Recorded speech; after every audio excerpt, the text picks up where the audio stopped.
Sami Zayn fans, listen up, because I got some bad news for you, and I really don't want to share this news, but I think you need to hear it, so we're going to get into that.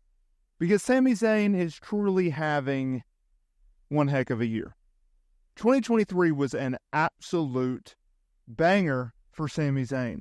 And coming into 2024, people wondered how he would be able to follow it up, right?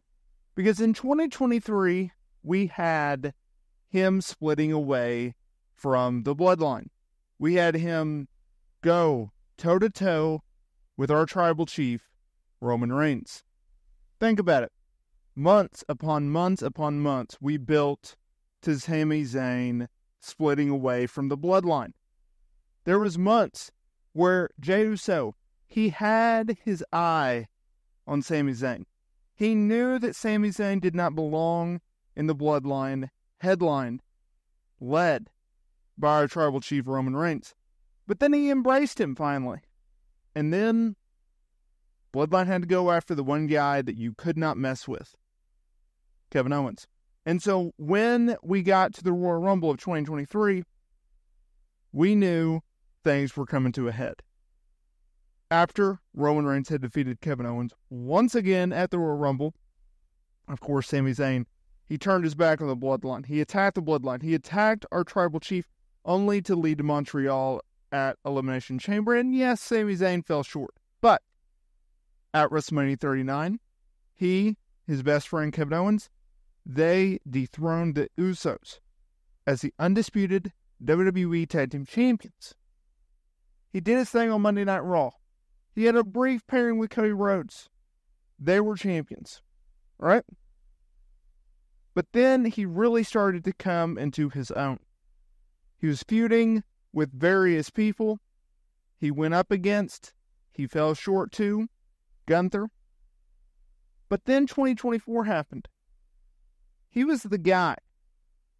Regardless of the ups, the downs, the successes, the failures, he was the guy to do the unthinkable. Dethrone Gunther as Intercontinental Champion at WrestleMania 40, ending what was one of the best reigns as Intercontinental Champions. One of the most dominant reigns as Intercontinental Champion. And since then, he has did a really fun program with Chad Gable. Now, obviously, they've moved on to that, and as of late, he's been feuding with Braun Breaker. And that leads us to today's topic, because we're heading into Money in the Bank. Sami Zayn will put his IC title on the line and go one-on-one with one of the most just promising up-and-coming stars that we have not seen since the likes of John Cena and Randy Orton and Brock Lesnar. And that man is Braun Breaker, because as soon as he hit the scene in NXT, you knew he was going to be a top star. He has it. He has the charisma. He has the in-ring work rate. He's only going to get better, and he's going to lead this company for years to come. Well, a lot of people think he may dethrone Sami Zayn as IC champion at Money in the Bank. And I thought, well, maybe it's too soon for that. You don't want to push him too hard where then fans resent him, even though he's a heel. And then I was looking at the betting odds, courtesy of Bet Online, and something caught my eye. Because Braun Breaker is currently, as a recording of this video, favored to beat Sami Zayn for the IC title. Yeah. So currently, Braun Breaker is a minus 30 favorite. So not a huge favorite, but he is a favorite. And Sami Zayn is a plus 110. Indicating that Sami Zayn is going to be losing the Intercontinental Championship at Money in the Bank to Braun Breaker. Now, I don't really like the move, and I'll tell you why. If you were going to have Sami Zayn drop the championship, you should have had him drop the championship to Chad Gable. Right? He was this just red-hot heel who had a lot of momentum going for him heading into Clash at the Castle, where he went toe-to-toe with Sami Zayn for the IC title. But they opted not to. They opted to go into the Otis storyline direction, only for them to drop said storyline, for the most part, and then have Wyatt Six target Chad Gable while he is trying to smooth things over with Otis. Right? It's very odd. And I understand they had bigger things for Chad, but I would have rather have just seen him win the Intercontinental title and the group, target someone else. But I digress. So now you're in a position where you overlook Chad Gable, and now you're looking at Braun Breaker, who, let's be real, he's only been on the main roster for a few months, doesn't necessarily need the IC title, right? You are pushing this guy very, very quickly. He has a lot of momentum going on, but I think he could have done other feuds before he gets the IC title. It does come across as a little too fast, a little too soon. So I was surprised when I saw that number, and I'm like, wow, they really expect Braun Breaker to win. And so then I was thinking, you know what? They've pushed him quite strongly. Yeah, I can see it.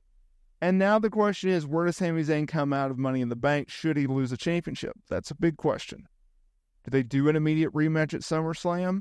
Do you go into a different direction? What does WWE have planned for Braun Breaker for the next 3 months? What does WWE have planned for Sami Zayn the next 3 months? A lot of questions out there. A couple other news and notes on these odds because I find them interesting. Currently, Jey Uso and Drew McIntyre are tied at plus 125 favorites. They're the leading candidates to win men's men's ladder match. And this is my prediction. I think Drew McIntyre is going to cash in that night on Damian Priest versus Seth Rollins. I think Priest retains, and then I think Drew comes out there and wins it because you don't have CM Punk screwing him over. He also gets his comeuppance on the, getting back at Damian Priest for winning the title from him at WrestleMania 40. Women's Money in the Bank ladder match. We currently have Chelsea Green as the second highest favorite because currently Tiffany Stratton is a minus 200 favorite to win. I love this move. I think she would do great in this role. And I think in time, not anytime soon, but in time, she will cash in and become a champion. Also, Cody Rhodes, our undisputed WWE champion. Randy Orton, Kevin Owens, they are currently underdogs to put over the Bloodline at minus 1,450. So they are heavy, heavy favorites. Damian Priest, he's a favorite over Seth Rollins at minus 250. And yeah, that covers all the odds. So I thought that was interesting. Keep in mind, these are early, so things can change. But yeah, that's it. Hey, y'all, real quick, make sure you join the movement and join everyone in obliterating that notification bell so you are notified every single time we upload new wrestling content here to the channel. Hit that subscribe button as well. Thank you all so much for your support and help changing me and my family's life.